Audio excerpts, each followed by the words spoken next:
Okay, so today I'm going to give like my own account of a speech by David Foster Wallace that was a commencement speech at Kenyon College back in 2005.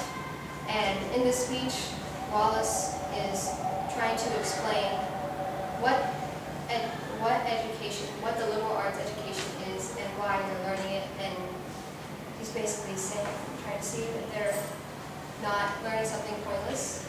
And he wants to show them, in his way, how their education relates not just to their job, but to life as a whole. And he wants them to be aware and see the obvious. The title of the speech is called "This is Water," and it's based off of the little anecdote that he gives in the beginning. And yeah, so I'm going to try to do it in the style of David Foster Wallace.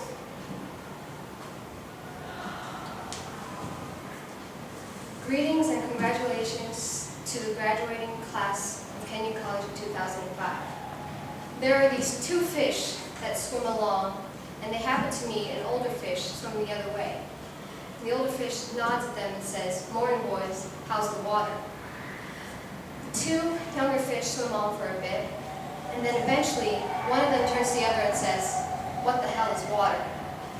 This is a standard requirement in the U.S. commencement speech genre, the deployment of didactic little parabolish stories.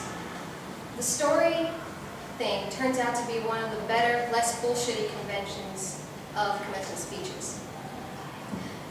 But if you're worried that I plan to present myself as the wise older fish explaining what water is to you younger fish, please don't be. I am not the wise older fish. The point of the fish story merely is to point out that the most obvious, important realities are often the hardest to see and talk about. Stated as an English sentence, of course, this is just a banal platitude. But the fact is, in the day-to-day trenches of adult existence, banal platitudes can have a life or death importance. Or so I wish to suggest to you on this dry, lovely morning. Of course, the main requirement of speeches like this is that I'm supposed to talk about your liberal arts education's meaning and try to explain why the degree you're about to receive has any actual human value instead of just material payoff. So let's talk about the single most pervasive cliche in the commencement speech genre. That is, your liberal arts education is not so much about filling you up with knowledge as it is about teaching you how to think. If you're a student like me, you've never liked hearing this, and you tend to feel a bit insulted that by the claim that you need anybody to teach you how to think in the first place. Since the fact that you even got into a college this good seems to be proof that you already know how to think. But I'm going to posit to you that the liberal arts cliche is not insulting at all.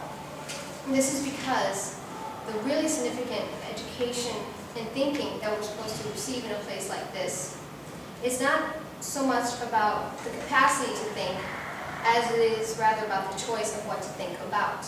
If your total freedom regarding choosing what to think about is something so obvious that it's a waste of time to discuss, I'd ask you to think about a fish and water, and to bracket for just a few minutes about your skepticism about the value of the totally obvious. Please don't worry that I'm getting ready to lecture you about compassion or other directness or all the so-called virtues. This is not about virtue. It's a matter of my choosing to do work of somehow altering or getting free of my natural hardwired default setting, which is to be deeply and literally self-centered and to see and interpret everything through the lens of self. People who can adjust their default setting this way are described as being well-adjusted, which I suggest to you is not an accidental term. If you automatically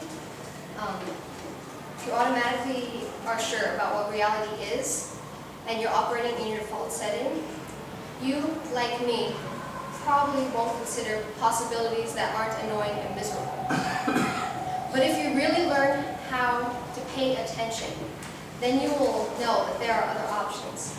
It will actually be within your power to experience a crowded, hot, consumer hell type situation, not only as meaningful, but sacred, on fire, with the same force that made the stars.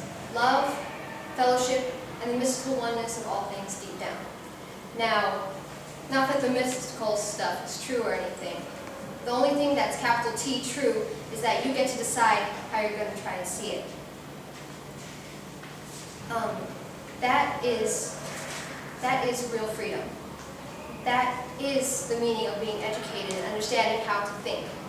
The alternative is unconsciousness, the default setting, the rat race, the constant gnawing sense of having had and lost some infinite thing. I know that this stuff doesn't sound fun and breezy or gradually inspirational the way commencement speech is supposed to sound. What it is, as far as I can see, is the capital T truth, with a whole lot of rhetorical nicety stripped away from it. You are, of course, free to think of it whatever way you wish. But please, don't just dismiss this as some finger-wagging Dr. Laura sermon. None of this has to do with moral or religion or dogma or some big fancy question about what happens in afterlife. The capital T truth is what happens in life before death. It's about the real value of real education, which almost has nothing to do with knowledge and everything to do with being self-aware. So aware of the essential and real things around you, the essential things that seem to be hidden in plain sight all around us all the time, that we have to constantly remind ourselves over and over, this is water, this is water. It is unimaginably hard to do this, to stay conscious and stay alive in the adult world day in and day out. Which means yet another grand cliche turns out to be true. Your education really is the job of a lifetime, and it commences now. I wish you way more than luck.